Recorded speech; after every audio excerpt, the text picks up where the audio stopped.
Aida Ponce del Castillo. I'm a senior researcher at the European Trade Union Institute.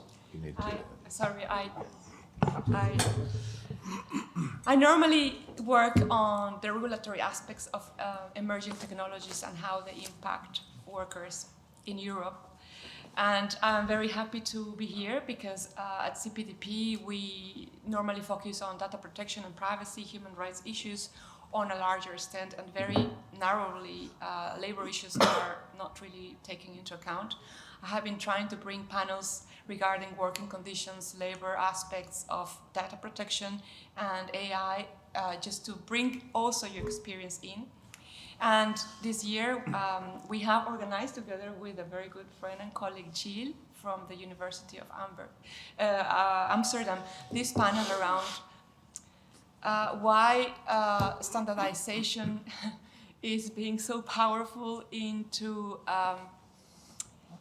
setting standards or regulatory standards for AI regulation, and knowing that the work of Antonio Casilli is about fleshing out the labor behind those who produce AI and data, why AI regulation through standardization is capable or not to capture this in.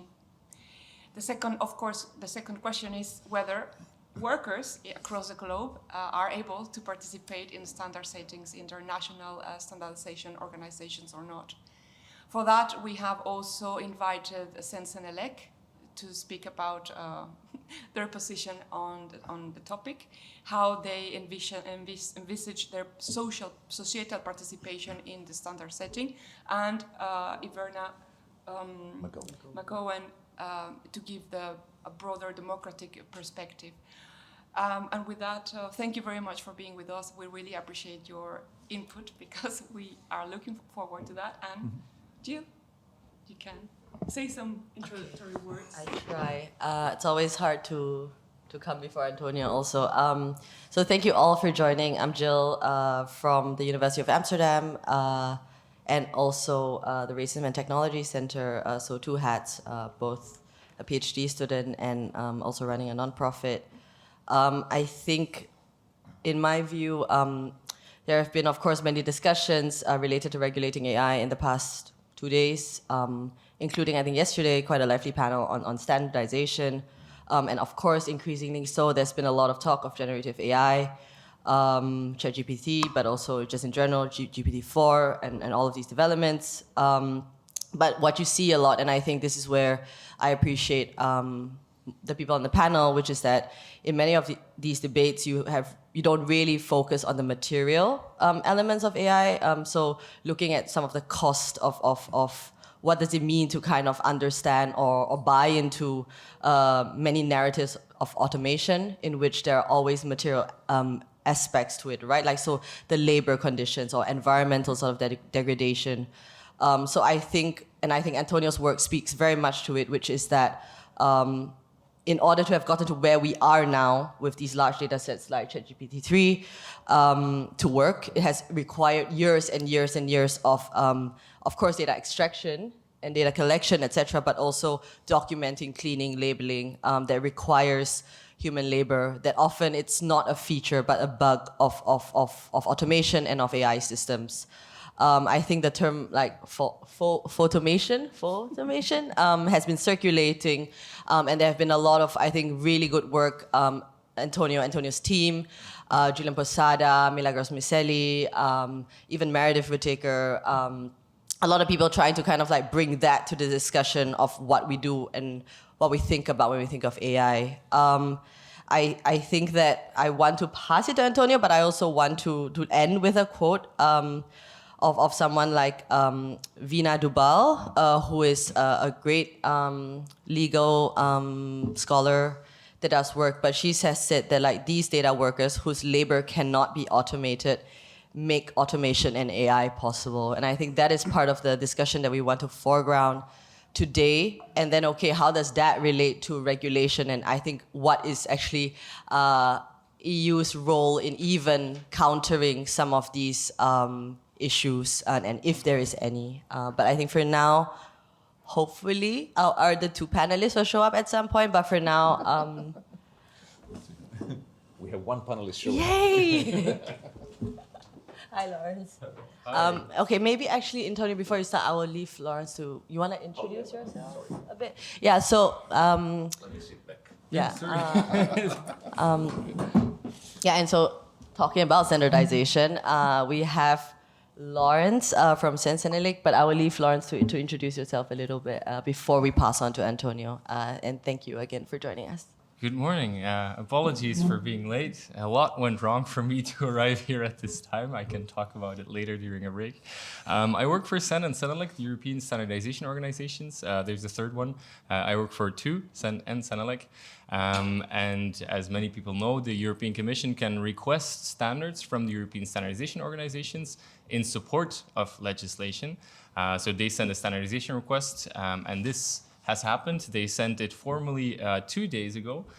So CEN and CENELEC were requested to develop harmonized European standards that would eventually be cited in the European Union Journal, and that then would provide presumption of conformity to manufacturers that implement these standards.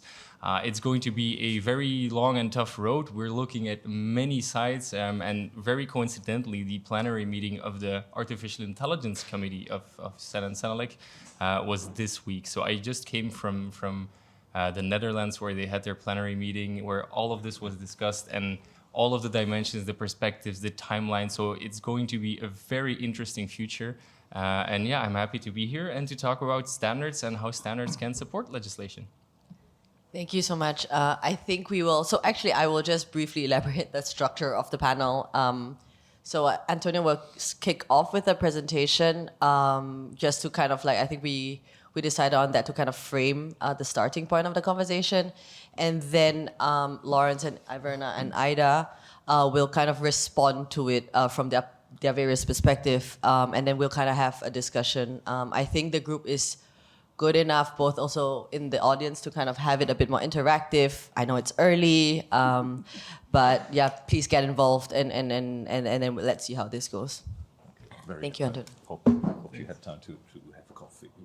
No, I will later. It's fine. It's fine. Thank you. Do you want some Sorry. water? Okay, very good. Thank you very much for being This is here. true. And this rocky start is probably the omen for a better development of our conversation. My name is Antonio Casilli, and what I do is that I travel the world and fight crime with my friends. Or, if I had to reframe it in a more professional way, I am an academic, and with my colleagues from a research group called DeepLab, which stands for Digital Platform Labor, I travel the world and interview people and observe the way they produce data for, well, everything you use, and I use too. I mean, I'm in the equation like everybody else. Probably we need to, let's say, explain what it means to produce data for what you do. Let's take one simple AI product that everybody is using, which is, of course, ChatGPT, that now is, of course, a bona fide cultural phenomenon. You have noticed that ChatGPT comes with, of course, its amazing performances, but also with some, let's say, suggestions, injunctions for you as users. Whenever you receive a reply by ChatGPT, you are invited to put a thumb up, thumb down, to actually assess the quality of the reply. And even if you don't do it, know that millions, tens of millions of people do it every day. And at the very bottom of the screen, they explain that whatever you say in your interaction with ChatGPT, or all the thumbs up and thumb down, help train and improve the underlying model, which, of course, is a bit of a euphemism, and it has to do with the fact that ChatGPT is based on a huge AI model, a huge AI software that is part of a longer trend for enormous AI models that come with today hundreds of billions of parameters. ChatGPT is estimated, and that's just an estimate because we don't know exactly, to have 1 trillion parameters. But, sorry, GPT-4 has 1 trillion parameters. ChatGPT is based on its previous iteration, which was much smaller, only 176 billion parameters.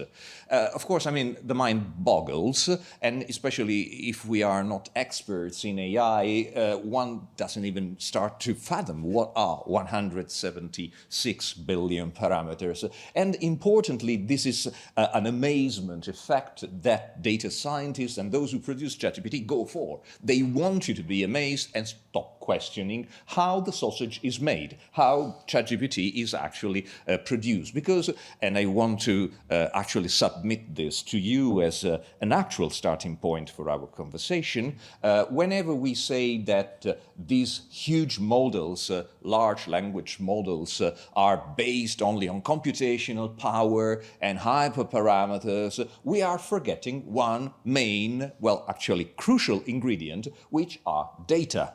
Data are very important, and it is important to actually remember that data are somehow alluded to, mentioned in a covert way, in the very acronym that describes GPT. GPT means Generative Pre-trained Transformer, and pre-trained means that somebody has been producing this data, annotating this data, qualifying, filtering, enriching this data. Actually, every breakthrough in AI over the last 30 years have been preceded by a huge breakthrough in the production of large databases. Think about the 1997 IBM Deep Blue versus Kasparov win at chess. This was the first time a computer actually managed to win over a world champion, Garry Kasparov. And of course, it was presented like, oh, okay, humanity is over, humankind is over, because computers can now play chess. Which is not exactly an everyday activity, at least in my experience. But they forgot to tell you that in 1991, there was the publication of 25 million matches organized in a big database of open games and endgames, opening moves and endgames of chess. And this big data set was used to train, and we are back to the GPT, which means pre-train, to train IBM Deep Blue, meaning that this AI is based on machine learning. And who says, when you say machine learning, it means that somebody has to teach these machines. How do you teach? Well, by showing them, the machines, millions of examples. Another example was in 2011, another IBM AI, Watson, won at Jeopardy, which is a US television quiz. And again, we receive a number of news stories saying that humanity is over because IBM Watson is able to, guess some answers. But they forgot to tell you that 2 years before that, it was preceded by the publication of 8.6 million tables of Wikipedia. Let me just quickly go to 2023, when we have GPT-4, which is the newest iteration of the GPT family, and it was preceded in 2012 by the publication of a big database called Common Crawl. Common Crawl is basically has been scraping the internet, collecting data on the internet on, of course, Wikipedia, but also in illegal downloads, websites for books, and Reddit, and other parts of Wikipedia, and has collected huge petabytes of data that have been used to pre-train ChatGPT. Now, when we say pre-trained, again, it's still a bit abstract. We're talking about models, we're talking about data, it's early in the morning, we probably should start with some very, very basic definitions. When we say machine learning, we are teaching machines via data, and these data are produced by what we are calling humans in the loop. We, the larger scientific community. Humans in the loop are, well, persons like those that were found by Time magazine journalist in January 2023, 2 months after the launch of ChatGPT, in remote, well, not very remote, I mean, it's in Kenya, it's in Nairobi, and you have 150 persons who have been trained for a couple of years, this ChatGPT, by basically selecting data and saying if this data fit into ChatGPT or not. If they were allowed, sometimes these data are very problematic, sometimes they do not comply with law, and sometimes they simply they need to be improved. Imagine if somebody has, I don't know, written a text and this text has a lot of typos, somebody has to, correct this text. These persons in Kenya were paid $1.34 to $2 per hour to produce this data, to pre-train ChatGPT. So not exactly a wealthy, a situation of wealth and privilege to produce one of the biggest successes in AI. But the story doesn't end there, because subsequently we discovered, me and other persons, based also on documents that were available by OpenAI, that the geography of the production of data for ChatGPT is larger than that. Of course, we have Kenya, but we also have South Africa. We have persons in Turkey, India, but also in the Philippines and the US, and all these persons were producing data for ChatGPT. You have noticed that in this chart, there is not the logo of OpenAI. These persons were not hired by OpenAI. They were not employed by OpenAI. They were producing this data using platforms that are still called Samasource, Upwork, Lionbridge, Scale. You probably never heard of them, but they are specialized in recruiting persons that are paid very, very little. I'm talking about like 1-2 cents per task to, annotate data, to, read and transcribe information, watch videos,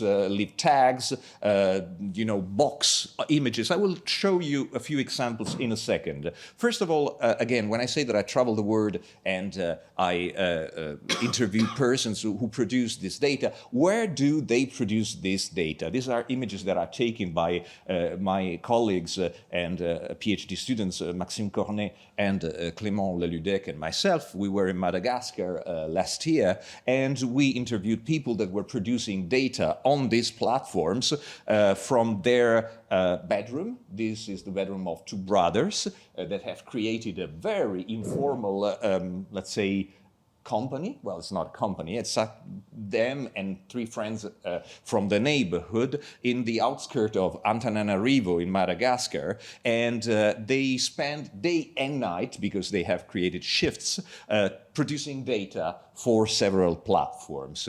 But we also have other situations, a more structured one, more organized one, like, for instance, actual offices, meaning people that are connected to these platforms from an office, from an open space, and you have 100 persons in this open space in the city center, in the industrial district of the same city. But you also have other ways of being in informality, in the informal production of data. For instance, people working from cyber cafes, like this one, characteristically called Baobab, which of course is the very tree, the symbol of Madagascar. Or these let's say, semi-informal situations where basically you have a house which is actually a nice, decent house that has, I don't know, like 3 bedrooms and it's a nice house, but inside this house they have stuffed 125 persons who produce data day and night from each room. Each room has become a mini sweatshop that produces data. You have 25 to 30 persons per room, even in the attic. This is my colleague Clément in the attic, and you have 25 persons. Imagine the heat, and also in the garage. Yeah, we have been hearing a lot about the production of technology in a garage, but in this case, yeah, I mean, they are producing. What kind of technologies are they producing? Okay, these persons in particular were doing something rather problematic because they were producing fake AI. There's a lot of that too. For instance, they were paid to simulate a smart camera that is actually deployed somewhere in Europe. We have several supermarkets and shops in Europe that have deployed smart cameras that can detect humans and can detect if somebody's shoplifting. And it's a difficult task because you have to recognize what they are actually doing. Well, actually we discovered that there is no smart camera as such. There are only hundreds of people in Madagascar that simulate this smart camera. They are performing live surveillance, which, of course, in terms of privacy, is a bit of a problem. But it's also a bit of a problem, although admittedly there are some degrees in the problematic dimension of it, also in other functions that are very important for the production of AI. At the beginning, I mentioned ChatGPT means pre-trained generative transformer. Some persons are paid to actually train AI, like I was mentioning before. This is an example of somebody we interviewed 6 years ago now. Somebody who was paid to box tomatoes. Box tomatoes means she was drawing boxes around images of tomato, and she didn't know why. She was actually training a nutritional app.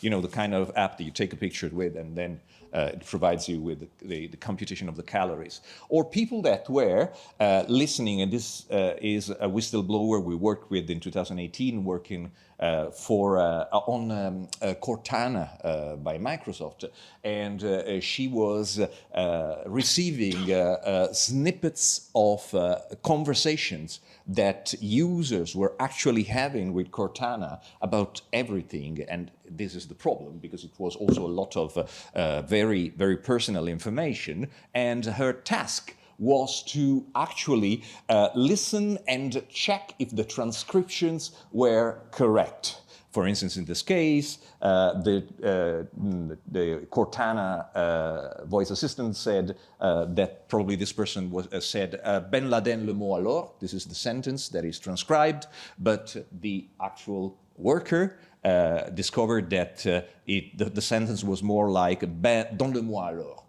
Which in French means just give it to me, something very mundane. Okay, let me just finish with 2 quick slides. The first one, what can we say about the global geography of this data production? As you can imagine, this is a huge market. Colleagues of ours at Oxford University have estimated the number of people who produce data all over the world on this type of platforms to 165 million people, which, of course, I mean, we are 8 billion of humans, but again, that's a quite sizable number. They are distributed unevenly. The countries where AI is produced, as we all know, are countries that are located in the global north or in emerging countries, well, largely emerged countries like India and China. But let's look at where these data workers are located. We have a lot of them in Southeast Asia that usually produce data for the US.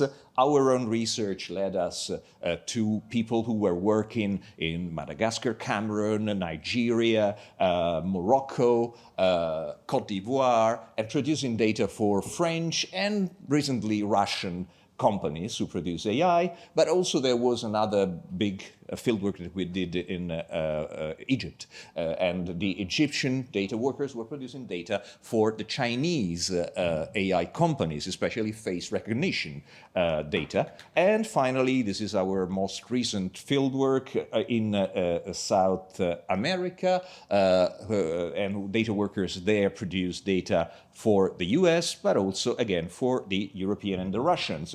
And then, of course, there's this Chinese data workers. I won't go into that. That's a very complicated issue. Let me just finish, not with my words, but with the words of another whistleblower that we interviewed back in 2019. And it was part of a four-part documentary that we published, that was actually broadcasted by French television. It's also available online in English. It's called Invisible Click Workers. And this person was a person that was working not for Cortana, but was listening to what you say to Siri. And let's listen what he has to say.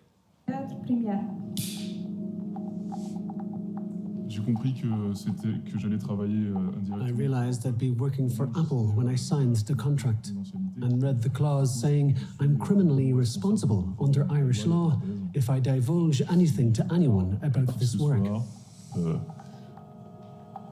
De ce travail. Siri n'est pas une intelligence artificielle. Siri is not artificial intelligence. Tout le soi-disant travail All the so-called machine learning is done by humans. Tout le travail soi-disant. All this so-called artificial intelligence is just people feeding the machine continuously. On continue. Et ça, c'était That was my job. Thank you very much. That was it.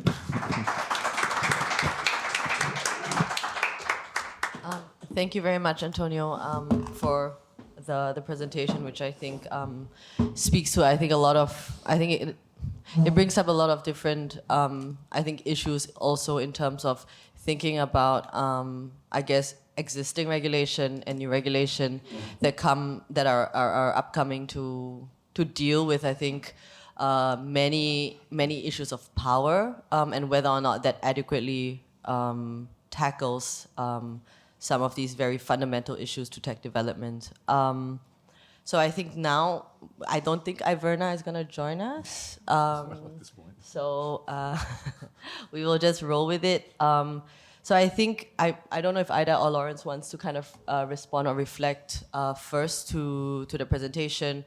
I understand that because it initially was Iverna, but maybe Aida, you want to kind of make the bridge between what Antonio said to standardization, because I think fundamentally what the bigger question is that I personally draw out from this presentation is that the question of who gets to participate. And I don't mean who just within Europe, but who through different mediums and different actors are allowed to even have a say into how these technological systems not only affect us in terms of output, but fully constitute, I think, the possibilities of these systems. So I think I also want to, I think, bringing both discussions that obviously at CPDP you have a lot on Europe and participation within Europe, but also I think reflecting a little bit on outside of these borders. And of course, as Europe also is very, I guess, a very big part of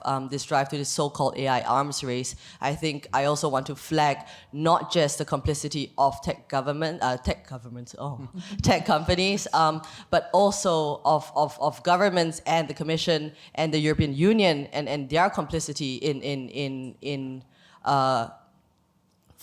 invisibilizing and centering certain problems over others.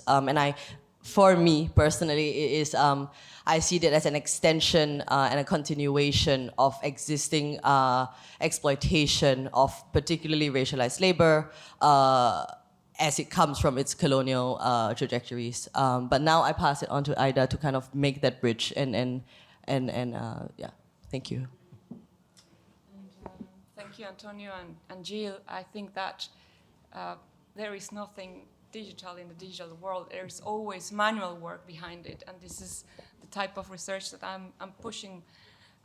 So in between the the invisibility of the workers and a meaningful participation in standards, there are gazillions of stars.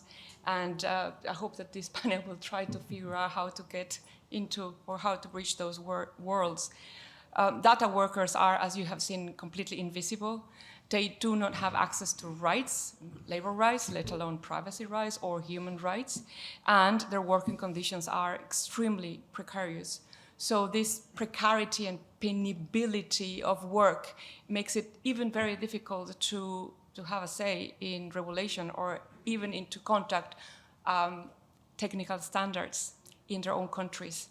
So technical standards normally are voluntary measures that drive how the industry should do certain processes or technologies. And there are instruments that are constructed for the industry players.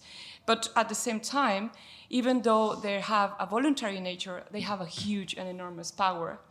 And the power is one, because they are, by setting standards, some other that say that how products should be put into the market, they are setting a specific way of producing that might put some other companies or producers outside of the market itself. That's a huge power setting.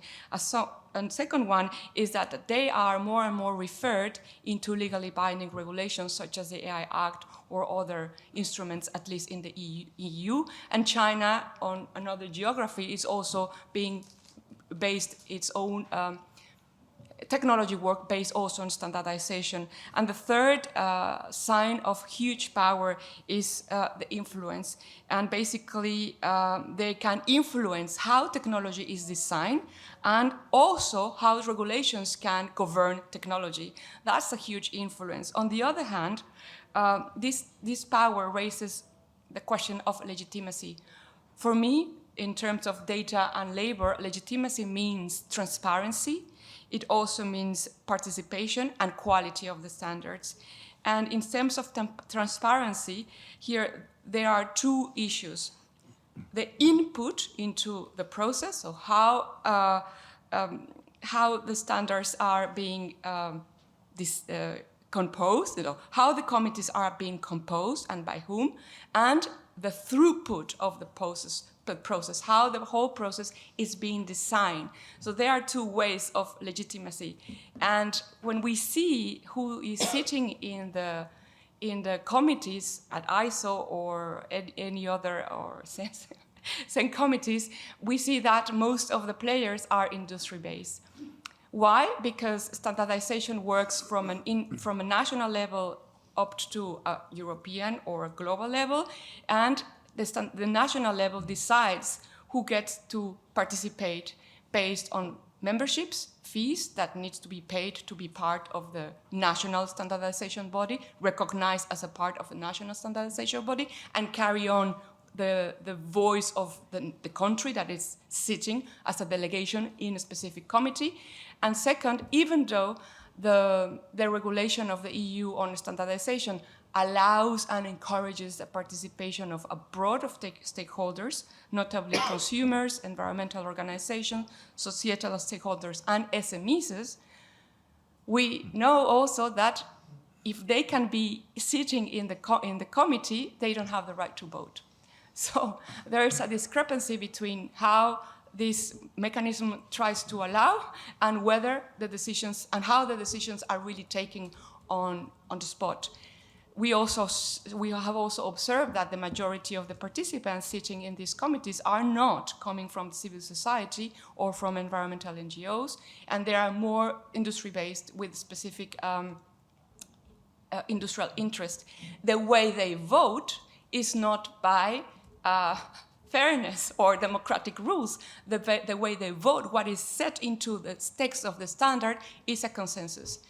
And we have had various difficulties. I have observed that trade unions, even though they can be allowed to observe in certain committees, they have been not being successful in being recognized as trade unions, because the members of the committee says, no, we don't want to put the word trade union, we want to put the word labor or worker representative or any other similar concept.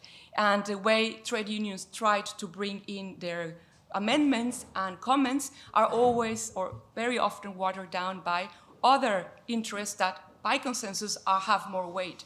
So with this, I question whether it's the legitimacy of how the process is done and how the standards are committees are composed is quite questionable. Thank you. Yeah, thank you, Aida. I think now I'll give Lawrence to respond to that. I think, of course, Aida has mentioned a few points, but we can pick it up like either how you want to start or if you want to respond directly. That's fine, I can start. Yeah, please. Yeah, no, and also if there are questions or anyone wants to jump in, feel free to interrupt me at any time. I really don't mind. I was going to react to a lot that you said, but clearly I have to say something address some things first. Also, my pen stopped working, so I wasn't on TikTok or anything. I'm taking notes there. So yeah, I want to indeed. The standards are voluntary. They are always voluntary, but they do have a lot of power. Standards are one way of complying with legislation if they are cited, of course. We're talking about harmonized standards that are cited in the official journal. I also want to point out that most standards don't have any link with legislation. So most of the standards that CEN and CENELEC produce have nothing to do with legislation. I'm afraid to say a number. I would guess it's around 20%. I'm not sure, but I think it's around that number of standards that are cited in the official journal and that actually provide this presumption of conformity. But it's true, they have a lot of power once they are cited, which is why there is a very rigorous process before a standard can get cited. So it would be a really weird world if the Commission proposes a law and tells CEN and CENELEC, here you go, write whatever standard you want, we will cite it, and there we go, you can do whatever. So there is a very tough process, the HAS system, for anyone that wants to look it up. The Commission, I mean, sends us a standardization request and gives us the essential requirements and exactly what we have to do. We create these standards, but then they go through a process. They are assessed. Do we actually make what was requested of us? Is this actually fitting to provide this presumption of conformity? If we deviate too much, if we change anything, if we set the wrong scope, if we don't have verifiable test methods, if we really go out of any of these parameters that were set by the regulation that governs how standards and legislation interact, then we get a negative assessment and then our standard cannot get cited. So yes? Sorry, who does the assessment? The assessment is done by the European Commission, but they use subcontractors. Ernst & Young, yeah, they're called HAS consultants. But to us, it is the Commission, so of course we go through the Commission, which then sends, which interacts with the HAS consultants. But this is fully up to the Commission to decide. They have a contract with Ernst & Young currently, but this can change, I believe. And for specificities, I would refer to the colleagues of the Commission. But this is up to the Commission to decide how they do this. But there is a rigorous process of assessing everything. There's a checklist, the scope, the test methods, the reference that we make. So there's really an entire process before anything can get cited. But then to talk about how standardization works, so the committees, they are rather closed. I fully agree with this. I wouldn't say they're not transparent. In some way, yes.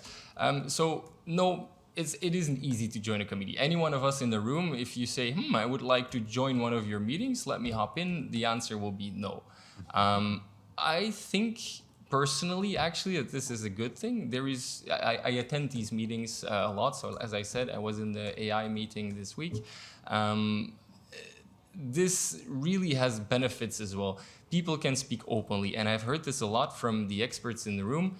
They can speak, they can, be wrong. There is no populism in there. So, for example, I have had an expert, I won't name the country, they said something, they were really adamant, no, this position will not change, and then everyone else discussed with them, and a few weeks later, in a meeting, they said, I was wrong, I shouldn't have said this. I see that now that I was wrong and I changed my opinion. If these things are live broadcast to the world, it's much more difficult to admit that you're wrong. It's much more difficult to speak as well. If you have a thought and you're not 100% sure, would you say it if you know the entire world is looking? So it's really... Which is probably a good thing. Yeah, but it makes brainstorming easier. But then, of course, in the end, we need to be transparent about what is decided. But the discussion that precedes the decisions, those are not public. But the decisions that we make, the standards that we make and everything, in the end, yes, they go through an entire inquiry process. They are voted on by all of the members of CEN and CENELEC, all of the European countries. They all get to have their votes to say, yes, this is a good standard or no. But indeed, in the committees themselves, sometimes it is rather close, which I think is not that bad. But it should be better, which is actually for AI. AI was really the motivator here to ensure that standards are developed in a more transparent way. So we're working on a paper with the European Commission, DG Connect. I'm working quite closely with them to see how we can make the process more transparent. And so one of the ideas that we have is to always publish what are we talking about, what are we going to talk about, what did we talk about, what has been decided so far, because currently we can just say we're working on these standards and that's it. And everyone knows, oh, okay, you're working on this standard and you've been working on it for 6 months. What are you discussing right now? What has been discussed already? So we're working on a system that could make this public. I don't know how far we can go yet, how far we want to go, but it would be better if all the agendas were always online, the conclusions were online, things like this, so that anyone in Europe or in the world could see what is currently happening or what has happened and what is about to take place. Also for civil society and other stakeholders, they don't always have the resources to attend all of the meetings, and I must say there are a lot of meetings. So it would be much easier for them to see, okay, this thing will be discussed, then I will send some people to this meeting. Hi. I wasn't last, so I don't have to feel bad. I was talking a lot, so I was taking up your time. You don't have to make me feel bad either. I will finish in a second. So yeah, I think I talked about a lot. Let me look. About the representativeness of the committees, I think this is actually quite good, but indeed people come from the national level, so as CEN and CENELEC we don't have a say. A country sends a national delegation and that's it, and I see these people as the country. So I'm from Belgium, for example. Belgium, well, I'm not from the Belgian delegation, of course, but Belgium sends a delegation. And Belgium fully gets to choose how they have their delegation. Some countries have different rules than others. I know, for example, that Luxembourg has rules. They work very closely together with academics, so they send academics a lot more. Some countries might have rules that civil society needs to be presented. Some countries might not have rules. I don't know all the national rules, but it is true that on a national level, they decide how representative they are. And then they send a delegation to Europe, where indeed you have the Annex 3 organizations, you have the trade unions, you have the environmental stakeholders, civil society, and small businesses. Yeah? I have questions on that. Yeah. How important is the business model of national standards bodies to the way they interact? Many of them are quite more, like people are buying their copyrighted materials or translations. So I've heard a lot of critique around a lot of these decisions of national standards bodies are financially driven in the way they operate.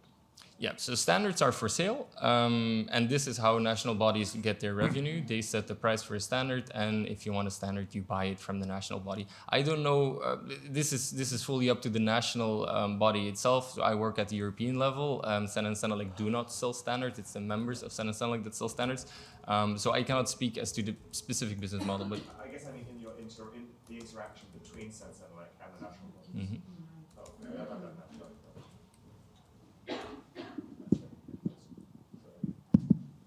I guess I just mean in the interaction between CEN, CENELEC and national bodies, how the interaction or you think the rules may differ, or how if you see any changes in the way that these organizations work together at a European level based on their financial capacities, their interest in translating certain standards but not others, for example, or the markets for their standards in their local areas, like who's going to be involved in a standard for Malta, who's going to be sent from Malta if there's no companies in Malta or want a Maltese translation of that particular sector, for example. Yeah, so I cannot speak for all of the committees of CEN and CENELEC. I do ICT standardization, which is a very small subset of standardization. I see, for example, in the committee for artificial intelligence, I don't know the numbers by heart, but it's the majority of the countries of CEN and CENELEC that are represented there. I think Malta is actually one of the countries that is not in there. But yeah, if there is no stakeholder from Malta that wants to be represented, then of course Malta will not send anyone in their delegation.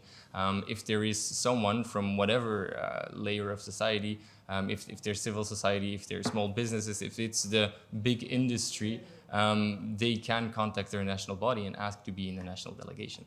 I do not see any differences myself specifically. I see, of course, that there are some players that are more active in standardization than others. But these are also players that are more involved, I think, in policy as well. I think the one and the other go very much hand in hand. The very big players that you hear about in policy, in law, you also hear about in standardization. So I think this is more or less the same. Is this an answer to your question? No, yeah, I don't know how much time I can take. I was going to take her time, so I guess I'm going much over time. So I will conclude saying that we are actually working on making the system more transparent, and then we also cannot deviate from the essential requirements that are imposed on us. So it's not that we can just write our own standards as law as we want. We really have to stick exactly to what the Commission tells us to do, and the Commission then assesses if we actually do this. And also that from the meetings that I attend, I have the feeling that they are very much representative. And when I was in this meeting this week, I spoke to a lot of people from all parts of society, all layers of society, to ensure that these standards are made by everyone and for everyone. But yeah, I will try to stop here. I guess that there will be a lot of questions still, but I will maybe let you introduce yourself. I don't know what the agenda looks like now.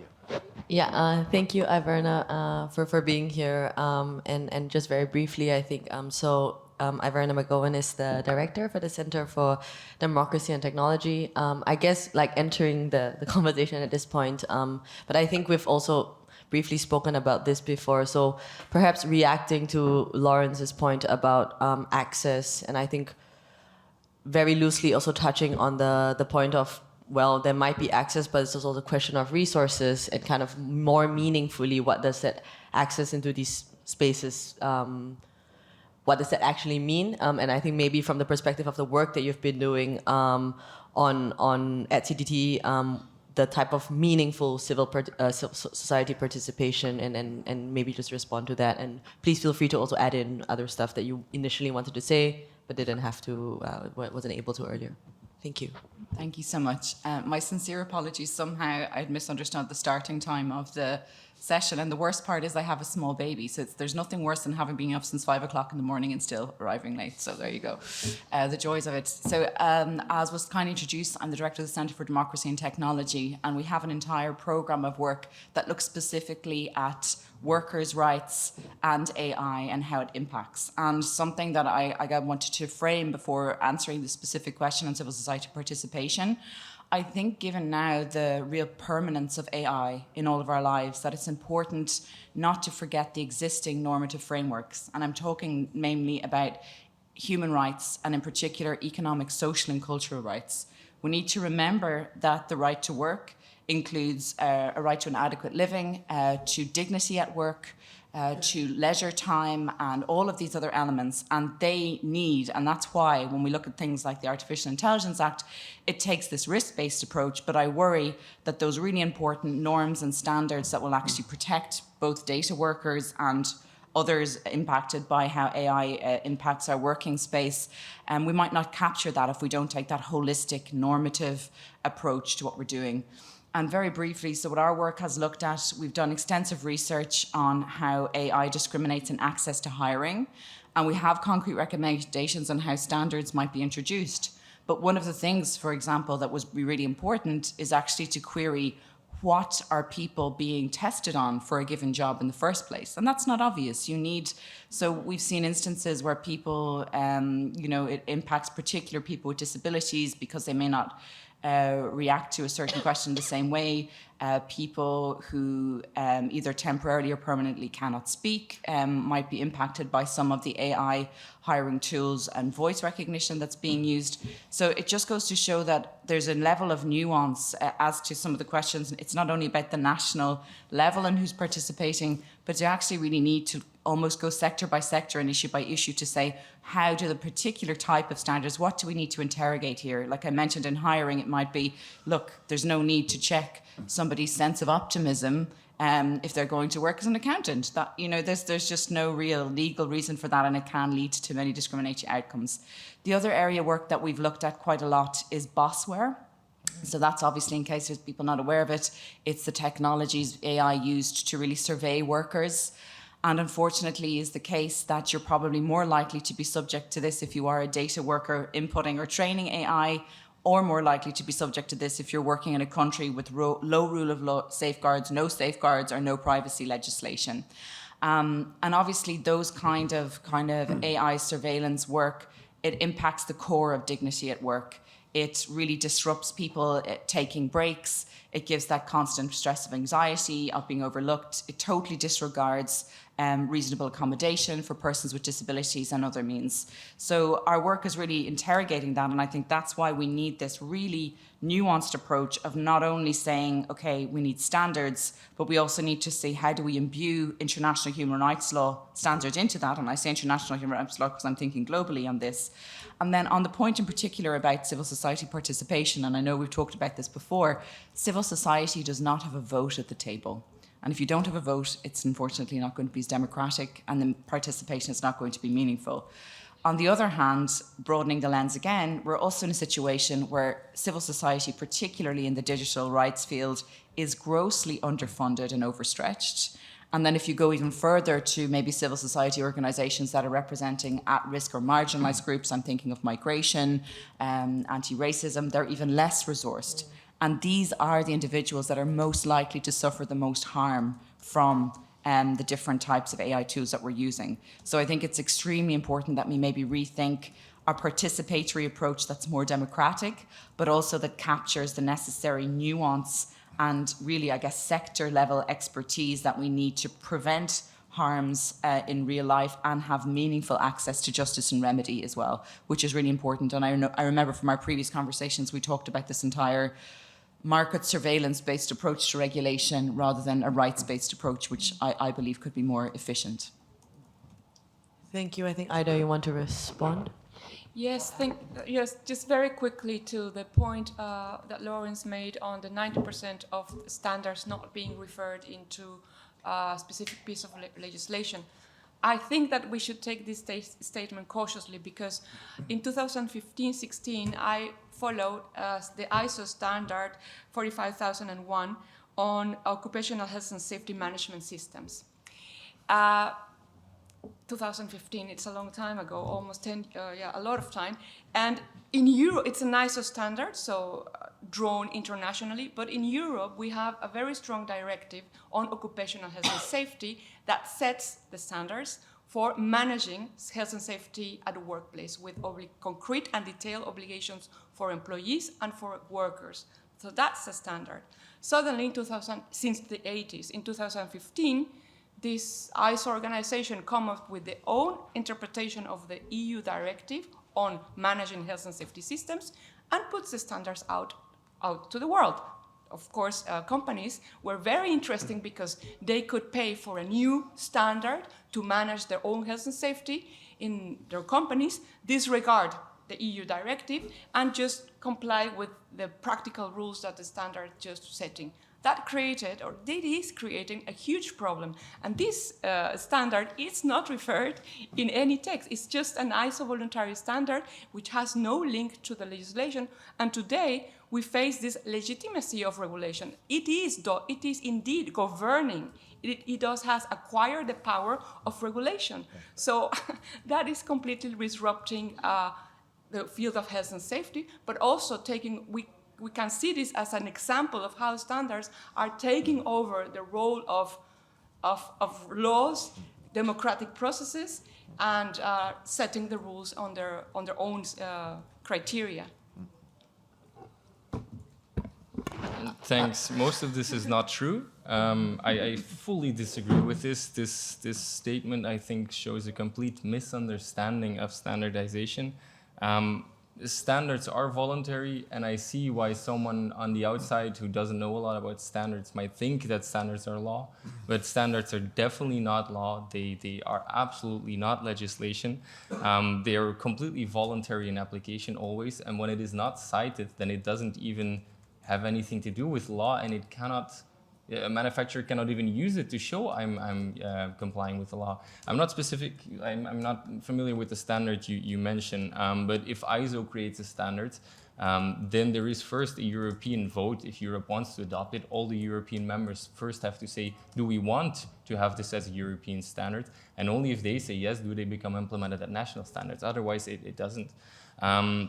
And so then I assume this was the case. Then this is a voluntary standard, and a manufacturer can say, I like this standard, let me use it.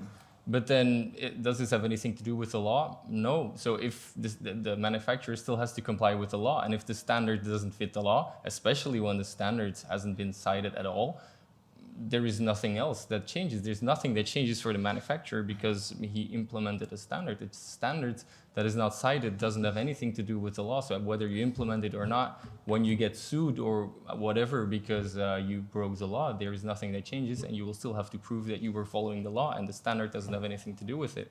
Yes? I'd say that's not really true. It's not true because standards are interwoven quite heavily in tort law.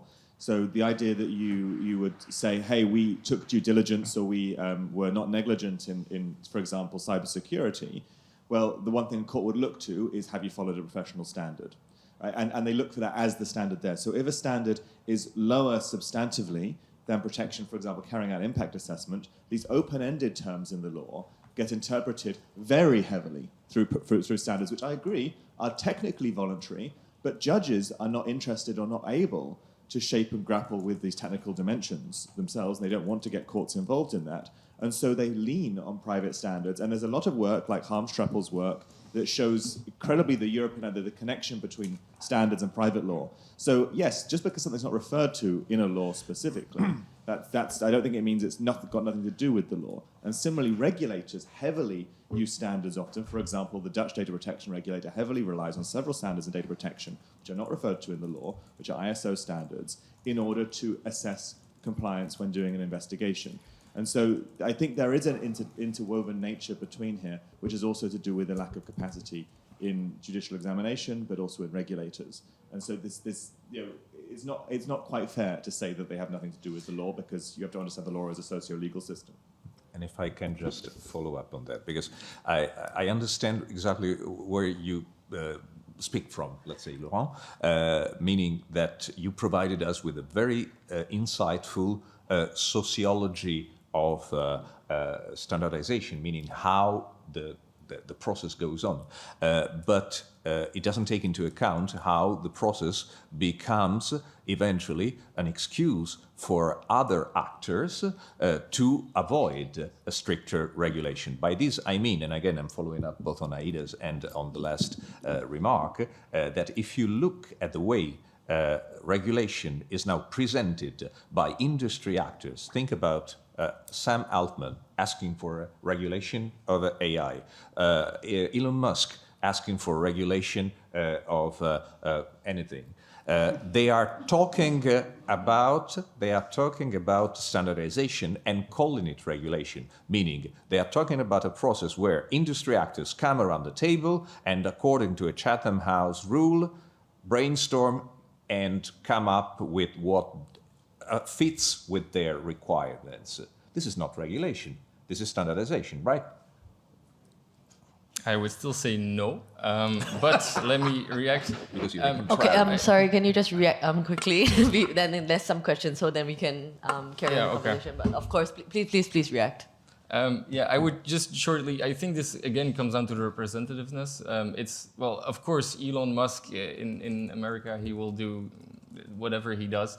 But in Europe, the small players are all represented in standardization. Just like the trade unions, you have representatives of the small businesses, and they are very, very represented. I heard them a lot this week when I was at the plenary meeting.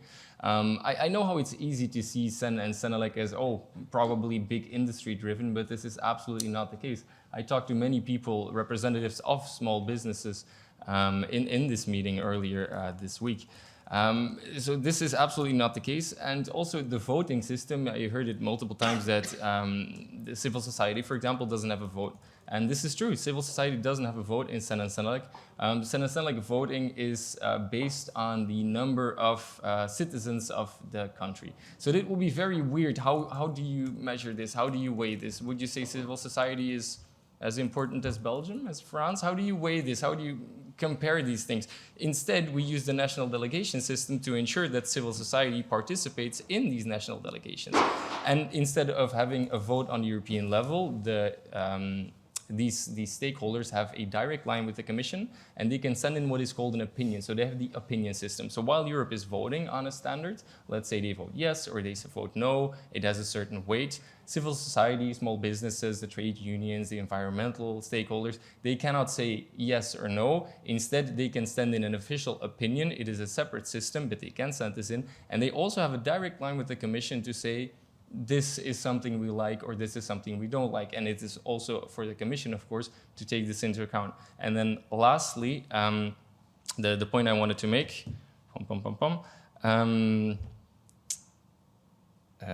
I wanted to say something very important. I noted it, but it is somewhere here. I will get back to it later, but yeah, I'll take questions. Thanks. Okay, thank you for a very interesting debate so far. I want to move this up slightly to a meta level. I mean, some of the things you've been talking about, you keep coming back to the specifics. If we look back at the history of the EU, in the very early days, the EU had a well understood, after a while, deep democratic deficit. Now, that has mostly been fixed. The EU is one of the most democratic international institutions around.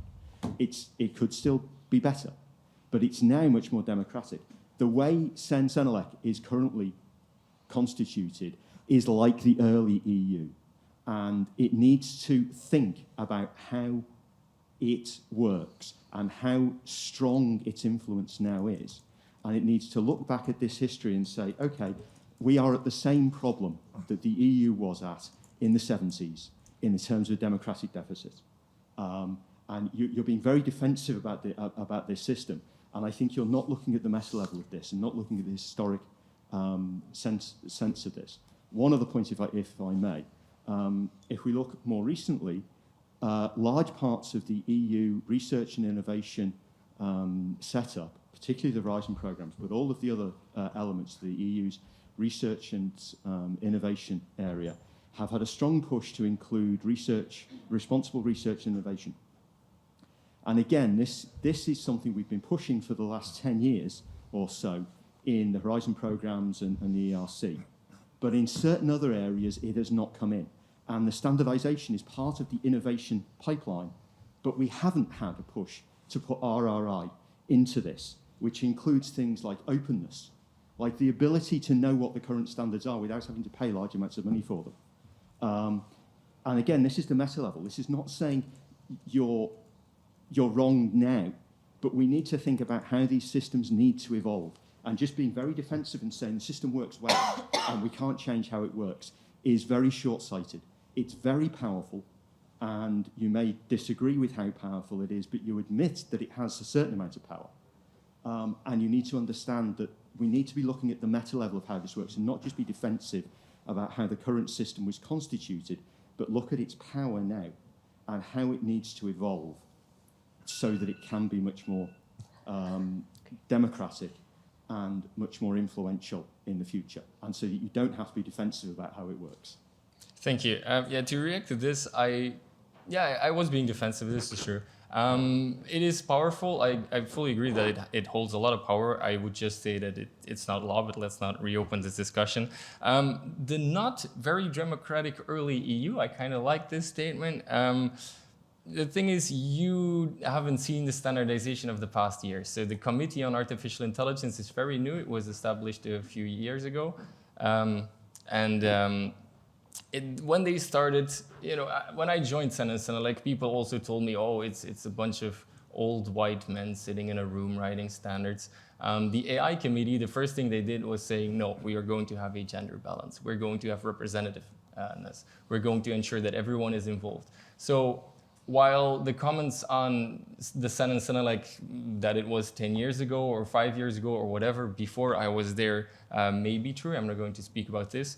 I can only speak for the committees that I joined, which are very recent ones. They're very new, cybersecurity, AI. They're new things that exist now. And just like you say early EU and the current EU, I would then say, if this is truly how you see CENELEC, that is not the CENELEC that I joined and I currently work at. I joined as well, thinking, I think, big industry has a big hole here. I'm telling you, absolutely, this is not the case. And for example, to really drive home the point, the standardization request we got from the Commission, we actually requested, with full consensus from all members, for the Commission to request us to be inclusive, because we said many people have, worries about inclusiveness. Well, why don't you, Commission, ask us, put it in your request, put it in your law, put it in the request that you send us, we have to be inclusive. Put numbers in there, say, okay, you need to be this represent, I know the metrics, but ask us or impose on us obligations for inclusiveness. We wrote this in a public response to the Commission. This was distributed everywhere, this was last year.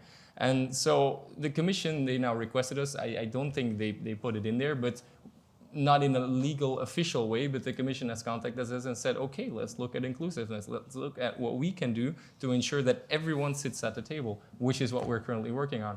So for AI, again, I fully understand how CENELEC can seem this not entirely democratic thing. And of course, working for it, you can't fully trust my words. I also know how that looks, but I have to say personally, from my opinion, the AI committee is absolutely representative, and I'm really happy with how that is going. But I will gladly pass the word to someone else now. Thank you. Yeah, it's always, when things get more exciting to discuss that we have to close up soon. So I just want to ask the two people that have questions to try to keep it brief if you can, and maybe ask it back to back, so then we can ask the panelists. Make it more of a statement. Thank you. Okay, so yes, my name's David Lewis from the ADAPT Research Centre at Trinity College. So to give it more of the same, I completely take the point really well made that this current state is driven by the funding model of the agencies. A lot of the national standards bodies tend to be in the departments of trade and enterprise rather than addressing some of these other rights. I think what's really important to bear in mind, so I've been working in SE42 for quite a while for the Irish standards body. They're only going to go so far, I think. They delve into horizontal standards. So actually, I think we may see this route of technical standards coming from ISO aren't really going to say that much, either positive or negative. It'll just be omitted things related to what would be regarded as a vertical, like labour rights. So I think it is important that we figure out how we have that conversation at the European level. Now that may be CENELEC or it may need other forum, but I think we have to understand there probably will be a bit of a sort of a vacuum there, that the technical standards that come from the ISO and get fed into CENELEC, actually we don't really want to go into those areas. It's not we know that's not our domain of expertise. So I think this is an opportunity to get organised around these things. And I think the point of representation is absolutely critical, because the thing that the AI Act does with those three little words and fundamental rights is that it explodes, the range of concerns that people potentially have in the technical implementation of the standard to a much broader range. So we have to react and we have to change. So, I'm full praise to having this debate. I think it's really, really needed. Thank you. The last question, please. Thank you. I'm Victoria Guijarro-Santos from the University of Münster. And I was wondering now that we dealt with the procedural problems of the standardization bodies, in substantive terms, how you are thinking about AI, because we've also heard about the sweatshops in the Global South. And we've heard also about the AI systems that are used to marginalize disabled people and other marginalized persons. And when I look at the propositions of the ISO and also the German standardization body, I see a lot of technical fixes, and I don't see so much questions like how is your AI system enhancing social hierarchies? How is your AI system not enhancing autonomies or something like that? And I'm wondering what kind of questions you raise in your committee when you think about AI. And I was also wondering whether when you think about AI and algorithmic impact assessments and all these kind of things which the AI Act is now asking of providers with Article 9 of the AI Act, I'm wondering if you also approach to all these NGOs that already have algorithmic impact assessment in place. There was one panel yesterday by several persons. I don't remember all of them, but there is here also at the CPDP is the representative of Ethicas, and they have a huge list, like 19 points, saying how you should conduct your impact assessment. And I would be very sad if all this knowledge just disappears, because the standardization bodies don't deal with them and just have so much discursive power too. Thank you. That's a long question. I don't know if there's time to answer. If not, I can take it afterwards. I can also stay here as after. I'm not sure what is allowed. Ailey should answer. I can talk to you after. Yeah, if I you think want, I'm so sorry, but I think we have to close up the panel. So please continue conversations after. I just want to thank Aida, Antonio, Lawrence, and Iverna, and of course all the support staff and of course the audience for being here. And yeah, we'll speak after this. Thank you.